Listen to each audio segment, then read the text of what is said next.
Most people will never see reality. Not because they can't, but because someone built them a comfortable cave, and they decided to call it the world. You think you're free. You think your opinions are yours. Your fears are yours. Your desires are yours. But what if everything you call yourself was placed there by shadows on a wall? Shadows you mistook for truth because you never turned around. This is not a story about an ancient philosopher. This is a story about you. 24 centuries ago, a man asked a question so dangerous that it still threatens people today. What if the life you're living is just a shadow of something realer? And the moment you see the truth, the people around you will hate you for it. That man was Plato. And the lessons hidden in his work aren't philosophy for classrooms. They are survival tools for anyone trying to become strong in a world engineered to keep them weak. Here are 9 of them. Listen carefully, because by the end, you won't be able to unsee what you've seen. The first lesson is brutal. The majority is not your guide. It's your trap. Plato watched his own teacher get sentenced to death by a crowd convinced it was doing the right thing. Popularity didn't make them right. It made them loud. Today, the chains have changed shape. They're algorithms, trends, group opinions. But the cave is the same cave. The wise don't ask, what does everyone believe? They ask, what is actually true? Those 2 questions rarely have the same answer. Second, comfort is the most dangerous addiction you'll ever have. The prisoners in Plato's cave weren't tortured. They were entertained. They had shadows to watch, voices to follow, a system that asked nothing of them except to stay seated. Sound familiar? The weak chase comfort and call it peace. The wise chase truth, even when it burns on the way out. Growth was never supposed to feel good. If your life feels too easy, ask yourself, what are you avoiding seeing? Third, your soul is at war with itself, and most people never notice the battlefield. Plato described the human mind as a chariot. One horse is desire, wild and hungry.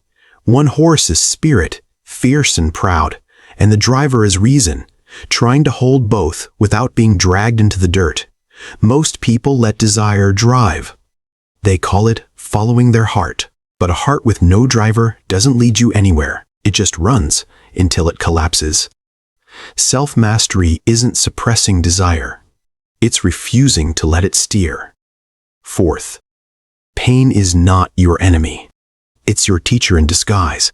The man who escapes the cave doesn't feel relief first. He feels blinding agony. The sunlight burns eyes that have only known darkness.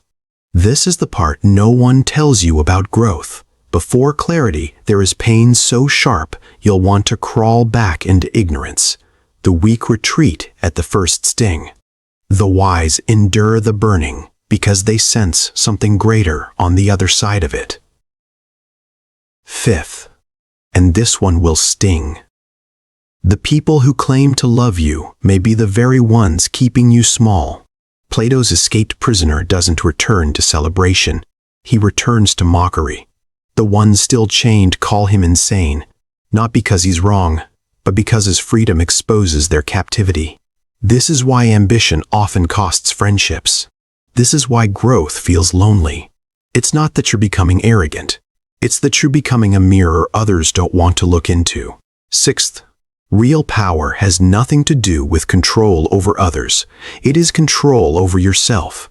Plato warned that the man who cannot rule his own appetites will eventually be ruled by them. Money, status, validation, pleasure. These become invisible masters wearing the costume of freedom. Watch the people obsessed with controlling everyone around them. Underneath the dominance, you'll almost always find a person terrified of their own undisciplined mind. True strength is quiet. It doesn't need an audience to prove it exists. Seventh, justice is not what you do when you're being watched. It's what you do when no one is. Plato told a haunting story. Give a man a ring that makes him invisible, and you'll learn his real character. Most people are good only because consequences are watching. Remove the camera, remove the judgment, remove the fear of being caught, and the mask falls.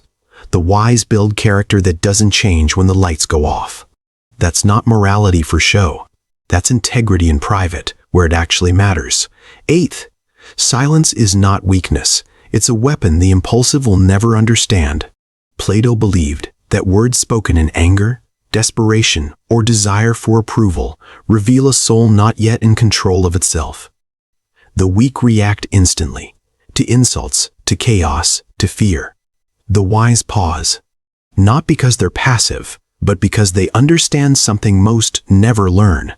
The first reaction is usually the loudest lie your emotions tell you. Mastering silence is mastering power. And ninth, the most uncomfortable truth of all.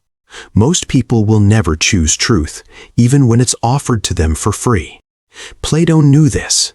He knew that if you dragged every prisoner out of that cave into the light, most would beg to go back.